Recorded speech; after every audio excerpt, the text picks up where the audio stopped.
ভাই কিছু টাকা ধার দে। কেন? আমার ছোট বোনটাকে ভালো স্কুলে পড়াশোনা করাবো, তাই জন্য। ও, আগে কারো কিছু টাকা বাকি ছিল তো? হ্যাঁ। থাম, এনে দিচ্ছি, এখানে বস।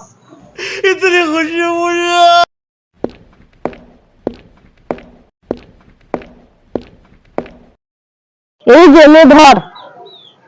তাহলে ঠিক আছে, যা।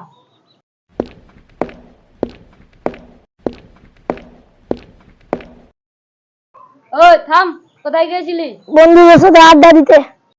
কিছু তো করে খেতে হবে। তো আমাকে একটা হোটেল খুলে দাও। একটা ঘর ভাড়া নিয়েও তো করা হয়। না, আমি অত বুঝি না, আমাকে হোটেলই খুলে দাও। ঠিক আছে, দিব দিব, যা এখন। ভাই তোকে একটা কথা বলি। বল। রাস্তার কানারে যে জমিটা আছে ওই জমিটা বিক্রি করবো বলছি। হ্যাঁ, তুই কি বলছিস সব? ছোট বোনকে ভালো স্কুলে ভর্তি করবো, চাই আরো টাকা লাগবে। না, আমি বিক্রি করতে পারবো না। তাহলে আমার ব্যাগটা আমার কাছে দাও, তাহলে বিক্রি করে দেবো। তোর জমি আমার জমি মানে? ওরা আব্বার জমি তো, না তো ভাগ দিবে, আমিও ভাগ দিবো। এই জমি আমি বিক্রি করতে পারবো না। আর শুন, তুই যে জমি বিক্রি করিস তো আমার এই বাড়ির ভাগটাও তোকে দিতে হবে। হ্যাঁ হ্যাঁ দিব। আমার বাপ তো আমাকে রাজবাড়ি ভেঙে দেয়নি। এটুকু দিয়েছে, ওটুকু তো আমাকে দিবি। হ্যাঁ হ্যাঁ নিবি। যত সব।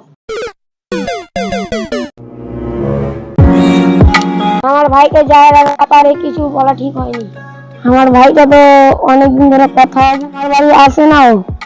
আমার ভাইকে জমিটা বেচতে দেওয়াই ঠিক ছিল, আমারই ভুল হইল। ওই যে কার কাছে কত টাকা ধার করেছে, আর তার সংসারও ভালো করে চলে না। বোনের পড়াশোনার জন্য তার জমিটাও বেচে দিচ্ছে। ওই তো এখন আমার বাড়িও আসে না।